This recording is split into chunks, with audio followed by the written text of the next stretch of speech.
Good day, Mazi. God bless you, sir, for coming on this platform this morning. We are looking at May 30. We are remembering fallen heroes in celebration of those who fought oppression on our behalf. And of course, we also look at the continuous detention of Mazi Nnamdi Kanu in celebration of the May 30 also. And the responses has been coming for Mazi Nnamdi Kanu from all over the world. We have seen the one coming from the United States of America, for example, stating that continuous detention of Mazi Nnamdi Kanu is actually legal and unacceptable. Generally, legal or illegal? Is illegal, generally looking at the whole thing and giving Nigeria, Biafra fought war for over 4 years and lost over 7 million people. Are you saying that May 30 is not worth celebrating or remembering Biafra heroes for? God bless you, my brother. My name is Evangelist Benjamin Johnson Ezesinachi.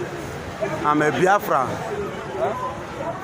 by birth. I'm a Biafran by origin. I am a Biafran by blood, by water, by spirit. May 30th is a Biafran day. It's our day. I recognize it, and I want every Biafran man and women to recognize it as well. Our heroes, the men that sacrificed themselves for the betterment of that land, should be recognized. If June 12 should be recognized in Lagos, May 30th should be equally recognized in the Biafra land. Yes, because in the East, these men fought. Yes, that shows how much they love. It's a symbol of love. And that is why they sacrifice to the point of sacrificing their lives. So they need that recognition. They need it. It's very, very important. Even our children need to be aware of it. They need to be told. We need to lecture them. Let them know what has been happening before they come into existence. Biafra is a hope, is a land, is a place where I wish every human being to grammar for. It's our last hope. What kind of program do you expect to be seeing on May 30 in celebration and remembrance of Biafra heroes? You are going to see on the 30th, being tomorrow, Thursday, you will see joy. You will see celebration. You will see remembrance. You will see display to prove to the world that, and even those that are in the spirit, in the spiritual realm, in the spirit realm, they themselves will be happy that yes, that the living is taking notice and their recognition. There will be a big joy, both in the spirit and in the physical. What do you think that Igbo professionals can be able to do? Organize symposium, seminars? Are we seeing more of that now, or the spirit of trying to get this thing done virtually everywhere around the world where Igbos are located for in honor of May 30? Yes. That is how it's supposed to, and it should be like that, because I remember years in the back when I was in Maso. I know during the time of Wazurike, that was the regime of Obasanjo. I don't want to go into details. Many things happened that time. But now, when this young man came up, I could remember 2008 thereabout. He started up. I never believed him. I never trusted him. I never see anything, genuity in him. Are you talking about Mazi Nnamdi Kanu? But today, I believe in him. Today, with every conviction now,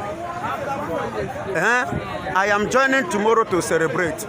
Though tomorrow morning, I will use it to do my service, to worship my God. And after that, I will join my colleagues, other partners in the East.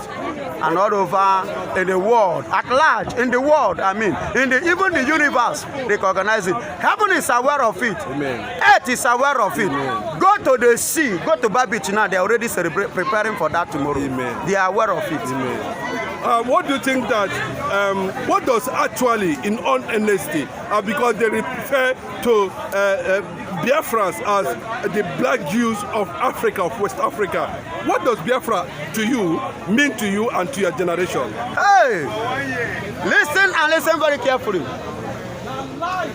Biafra is a light. It's not darkness. Biafra is a place to be. Biafra is a country to embrace. Okay.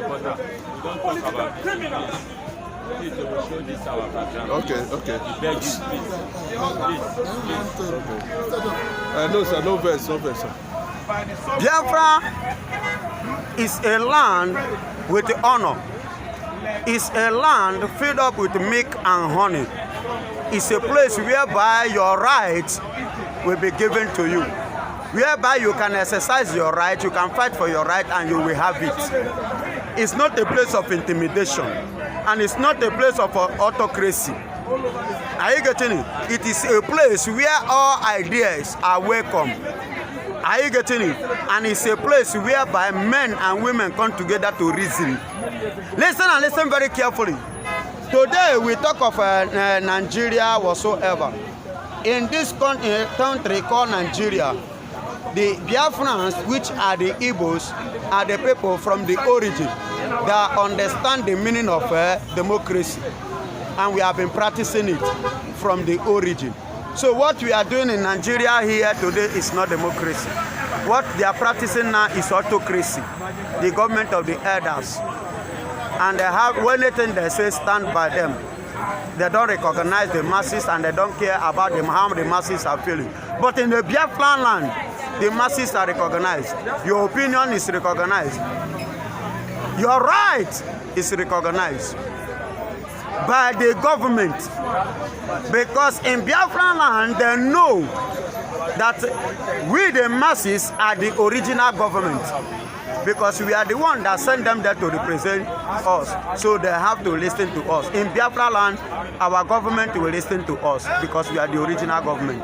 People are saying that, of course, blacks all over the world who are believed to be slaves, wherever you are possibly preparing to see Biafra as the only modern nation in Africa they can be proud of. What will you react? How will you react to that? That is it. That is the same message. Because Biafra is a land whereby you will not have anything called enslavement. Nobody will be enslaved, or nobody will stand as a slave or serve as a slave in a Biafra land. It's a freedom nation. It's absolute a nation. A freedom, I repeat again, a freedom nation. That is in the years to come, in time to come, that will accommodate every other nation and feed many nations. Generations to come in peace, not by force, not by maltreatment, not by taking people's rights, but embracing the rights of every citizen of Biafra. How would you look at Ojukwu? Ojukwu. How would those great few words? How would you describe him? He's a visionary. Okay. He's a visionary.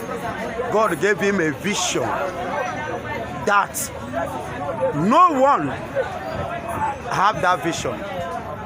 The case of Ojukwu could be likened to the case of Joseph in the Bible.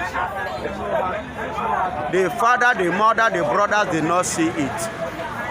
God revealed it. But to listen to this, I want to use this opportunity to drop one or two things from the Bible. When God revealed to Joseph about his tomorrow, God did not reveal to him the things that he will go through before getting there. but he revealed to him his greatness. God revealed to Ojukwu about Biafra, but God did not reveal to him that Biafra will go through a lot before standing as a nation. And that is what many people have failed to understand today. The Biafrans are going through all what we are going through today because of our future tomorrow, a better tomorrow. A better tomorrow. So that is it. He's a man that God loves so much. And I could liken him to be one of the prophets in Biafra land. Ojukwu is one of that prophets in Biafra land. In one word, what would you tell Nnamdi Kanu? Just one word. Continue. Standing on that truth that you believe. Lastly, your message to Biafrans all over the world. My message to every Biafrans all over the world. God bless you all. God will strengthen all of you. Thank you. One love. Thank you. And God will empower us. He will energize us. We will live to see the dream come true. In Jesus' name. Amen. Amen.